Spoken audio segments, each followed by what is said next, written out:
Për zhvillimet në politikë, për fushatën, e cila pritet që tjetë me temperaturat larta, me kënaqësi do të bashkëbisedojmë me Artan Aliajn. Artan, përshëndes, faleminderit. Përshëndetje Ilir, faleminderit juve. Kënaqësi, sot starton fushata. Kjo para fushat, me thënë të drejtën, ka qenë përtej pritshmërive. Ne gjithmonë proceset zgjedhore në Kosovë kemi marrë si shembull, po këto kohëve të fundit na ka lënë një shije të keqe. Kur para fushata ka qenë kështu, Artan, si e parashikon të jetë fushata? Po, mendoj që pak a shumë gjithë jemi të befasuar, ndoshta me gjuhën që po përdoret në këtë periudhën e para fushatës, mirë mendoj që edhe fushata do të na pret me një gjuhë të ngjashme. Mendoj që një dallim që shohim në këtë cikël zgjedhor tash është që kemi një gjuhë shumë të ashpërsuar mes dy partive politike, kryesisht atë mes Lëvizjes Vendosje dhe PDK-s. Duket që në këtë fushat lufta ndoshta do të fokusohet kryesisht edhe këtu. E përmendet më herët edhe tubimet që do të bëhen sot, për të parë shohim që në të njëjtin qytet, në një orë të parafort të njëjtë, dy partitë më të mëdha në vend të mbajnë tubimet hapse, që është po ashtu një sinjal tjetër që tregon që ka një tension më të madh, ta quaj ashtu, në mes të Lëvizjes Vendosje dhe PDK-s. Kështu që për fat keq kemi pa një ashpërsim të madh të gjuhës, kemi pa një polarizim edhe më të madh se sa vitin e kaluar, dhe kam frikë që në 7-8 ditë të ardhshëm do të shohim mbas edhe një trend të ngjashëm dhe shpresojmë që nuk do të ketë probleme më të mëdha. Mbetim me shpresë. Artan, po bëjnë vetëm akuza të ndërsjellta apo po shpalosin programe? Jo, mendoj që tash e 16 muaj në procesin e tretë elektoral me radhë. S'ka në çfarë programe shpalosin? S'ka shpalosin e para, e dyta kemi pa që lufta më e madhe është bërë në sulme ndaj njëri tjetrit e jo detyrimisht me projekte specifike. Aty këtu kemi disa kritika për qeverisjen Lëvizje Vendosje. Mirë, po nuk ka shumë substancë aty.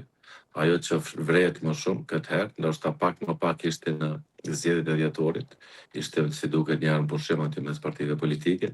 Mirë, po tash janë rindezur prapë dhe shohim që kryesisht fushata po bazohet në sulme personale, më shumë se sa detyrimisht në projekte ose platforma qeverise të partive politike, dhe kjo është mendoj mangësia më e madhe e proceseve zgjedhore që të trija në 16 muajt e fundit.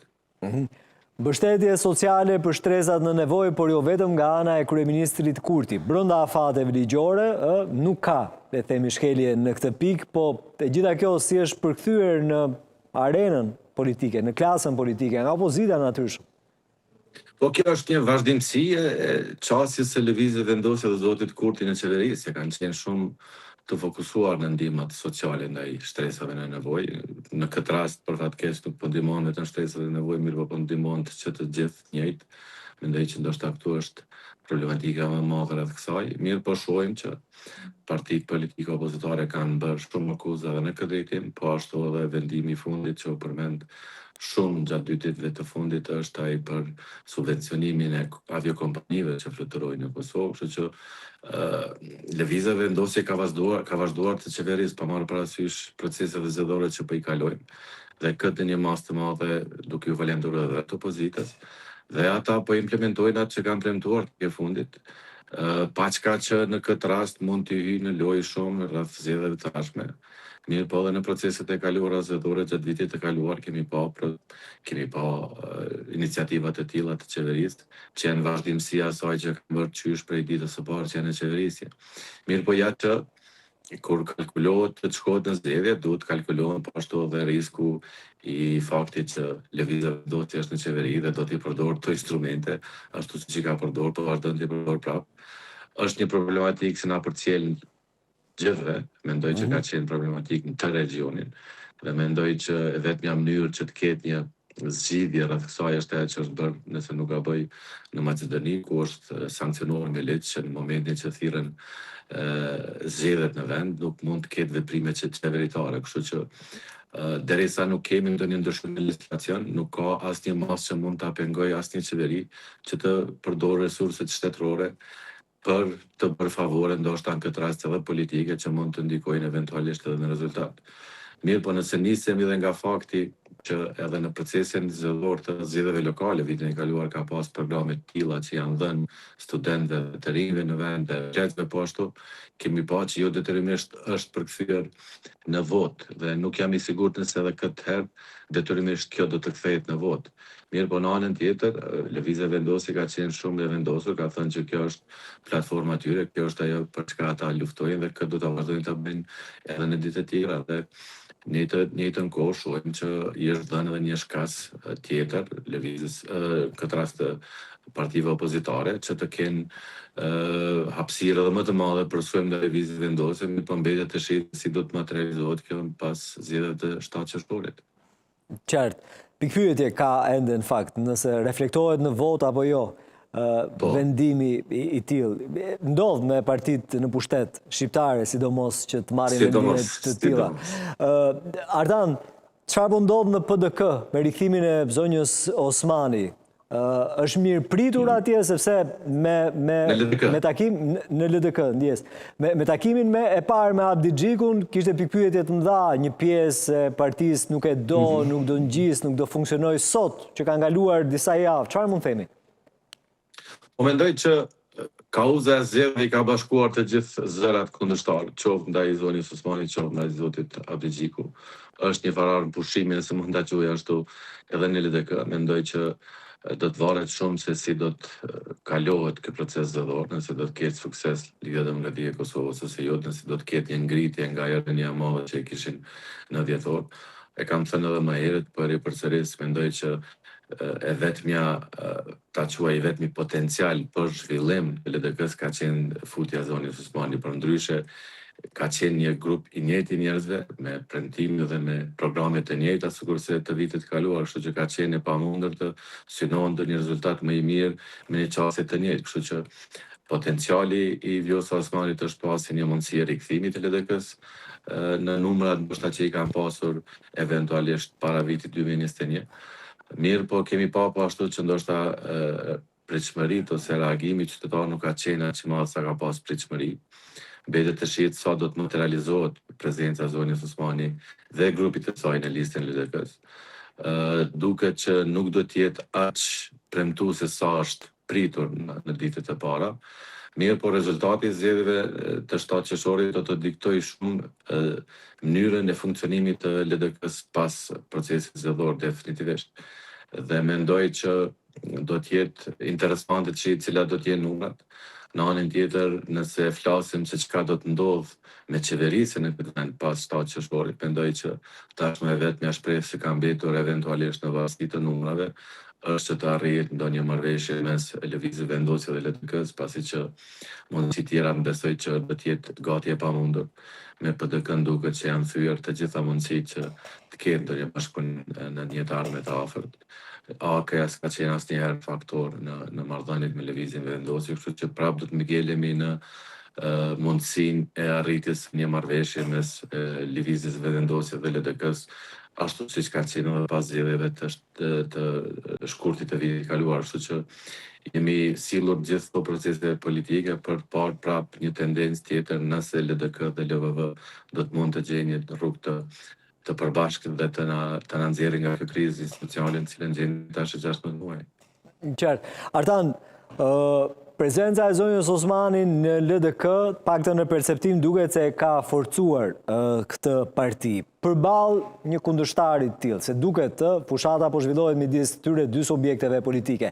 A ka lëvizje nga vetvendosja, pra është riorganizuar përballë këtij kundërshtari, nëse mund ta quajmë kështu, apo s'ka ndryshuar asgjë? Në fakt, lëvizja Vendosje deri tash nuk është marrë shumë me zonjën Osmani ose me LDK. E thash në fillim, duket që prioriteti kryesor i Lëvizjes Vendosje do të jetë targetimi, nëse mund ta quaj ashtu, ose shënjestrimi i PDK-s dhe i liderëve të PDK-s. Shohim që debati kryesor që është kriju edhe gjatë para fushatës, mirë po duket që do të vazhdoj edhe gjatë fushatës është debati në mes të Lëvizjes Vendosje dhe PDK. Duket në këtë lojë po ashtu llogaritet që eventualisht mos të ketë nevojë të sulmohet direkt zonja Osmania ose Lidhja Demokratike e Kosovës, pasi që si thash, mbase këtu janë shkresa që eventualisht pas 7 qershorit të ketë ndonjë marrëveshje bashkëpunimi dhe të t'i kalohet kriza zgjedhjes së presidentit. Kështu që duket që fokusimi kryesor i lëvizjes vendose do të jetë dhe ka qenë deri tash Partia Demokratike e Kosovës, qoftë me atë rastin që ndodhi në Skenderaj, qoftë me gjitha këto fjalime shumë të rënda që po i bën të dyja palët, ndoshta në raste të caktuara më shumë individ nga lëvizja vendosje. Qartë, në zhvillimet tjera, Artan, doja që të pyesja gjithashtu edhe për vizitën e kongresmenve. Vizitë në Beograd për komunitetet Pakic, në luginën e Preshevës, që është më rëndësishmja, dhe gjithashtu edhe në Prishtinë. Për disa është thjesht një vizitë rutinë, për të bërë ca statistika dhe ca dhëna. Për ty si ishte? Ka ndryshuar diçka kësaj radhe apo jo? Mendoj që sa i përket politikës institucionale në Shtetet Bashkuara të Amerikës, është e saktë që ndoshta kjo nuk është diçka institucionale, diçka e organizuar nga State Departamenti ose nga Kongresi. Ka qenë një vizitë e dy kongresistëve nga të dyja partitë, nga Partia Demokratike dhe nga Partia Republikane. Çdo vizitë e tillë ka vlerë. Mendoj që vlera më e madhe ka qenë vizita atyre në luginën e Preshevës, pasi që e dim që këta dy kongresistë kanë pasur një iniciativë në Kongresin Amerikan sa i përket problematikës së luginës së Preshevës dhe gjendjes së shqiptarëve atje. Kështu që për mua kjo ka qenë vlera më e madhe. Pastaj kemi pasur që ka pas vizita edhe në Prishtinë, në Beograd, si duket agenda nuk është mbushur, ka pas anulimet e disa takime që kanë qenë në agjendë. Kjo është tregues, mendoj, që ka të bëjë më shumë me politikën serbe. Mirë po sa i përket palës shqiptare, ka qenë një vizitë shumë e vlefshme, mendoj, ajo në Preshevë. Mendoj që aktualizimi i problemit në Preshevë është shumë i rëndësishëm. Për fat keq, Bashkimi Evropian ka qenë shumë i pazëshëm në aspektin e trajtimit të atij problemi dhe është shenjë mirë që spaku në Kongresin Amerikan kemi pas iniciativa që vijnë kryesisht për falenderu komunitetit shqiptar-amerikan atje, që kanë punuar shumë me përfaqësuesit amerikan dhe vazhdojnë të punojnë dhe të ngrisin çështje që kanë bëjnë me popullin shqiptar në gjithë Ballkanin, në këtë rast specifikisht në luginën e Preshevës. Kështu që ka qenë një vizitë shumë e vlefshme sa i përket aktualizimit të problemit atje dhe të mbrojtë ai problem ashtu siç në një farë forme është harruar nga Bashkimi Evropian. Artan, e fundit, procesi i dialogut midis Kosovës edhe Serbisë, pse ka ndaluar? Ku ka ndaluar? Kur do të fillojë? Pse ka ndaluar? Po mendoj që ndalimi ka ndodhur qysh në vitin 2023, në momentin kur pala serbe ka dalë edhe deklarativisht, mirë po dhe me një letër të dërguar në Bashkimin Evropian, ku distancohet nga marrëveshja qoftë e Brukselit, qoftë e Ohrit vitit 2023. Pastaj komplikimet në sulmet në veri kanë shkaktuar që pala kosovare në këtë zoti Kurti të jetë shumë decisiv në çastin e tij që pa u sqaruar dhe pa u dorëzuar persona që kanë qenë përgjegjës për sulmet në veri, është gati si e pamundur të mendohet që ketë takime bilaterale ose trilaterale të nivelit lartë. Kështu që mendoj që këtu ka ngel procesin, nuk ka pas në një zhvillim të madh. Gjithë këto takime që kemi parë teknike gjatë 2-3 viteve të fundit kanë qenë kryesisht me tema teknike që janë ngritur aty por aty.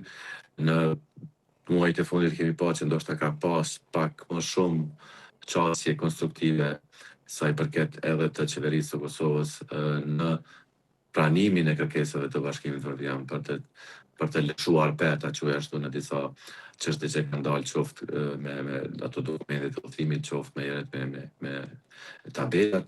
Kështu që sa i përket dialogut, asgjë do me thënë se nuk ka ndodhur qysh për vitin 2023. Kështu që është shumë e paqartë aktualisht se ku gjendemi ne në këtë proces, cila është agenda BE-s, pasi që kemi dëgjuar që BE ka agjende, ka pas plane për takime të larta, të cilat zoti Kurti ka refuzuar dhe ka thënë që ka qenë pa dini të këtyre. Në anën tjetër prapë ka ripërsëritur faktin që nuk mund të ketë asnjë tendencë për takime të larta me zotit Kurti dhe zotit Vučić pa një bashkëpunim të hapur të Serbisë në dorëzimin e Radojčić të bashkëpunëtorëve të tij dhe një gjë të tillë dim që ndoshta do të jetë gati se e pamundur të bëhet. Kështu që jemi në një proces në rrugë çorre fatkeqësisht, nuk shihet që ka ndonjë rrugëzgjidhje në një ardhmë të afërt, kështu që mbetet të shihet tash pas procesit tonë zgjedhor, si duket edhe në Serbi gjatë këtij viti, ka fundi vitit do të kemi zgjedhje edhe atje, kështu që tash të dyja palët me gjasë nuk do të kenë kohë të mirën me dialogun e ashtu edhe po të duhen. Kështu që mendoj që kjo çështje do të shtyhet së paku deri në vitin tjetër, pastaj shohim se cilat do të jenë rrjedhat globale, politike, gjeopolitike dhe ku do të qëndroj problemi i Ballkanit në agjendën e lartë të Bashkimit Evropian dhe të Shtetit Bashkuara të Amerikës dhe nëse do të ketë ndonjë iniciativë të parafrimit, pasi që aktualisht çdo gjë është bllokuar dhe nuk shihet që ka ndonjë urgëzitje. Artan, të falenderoj edhe të përshëndes, uroj ditë mbar në vijim. Faleminderit ju, së mirë. Kënaqësi. Mirë, do të shkojmë në qytetin e Korçës, aty ku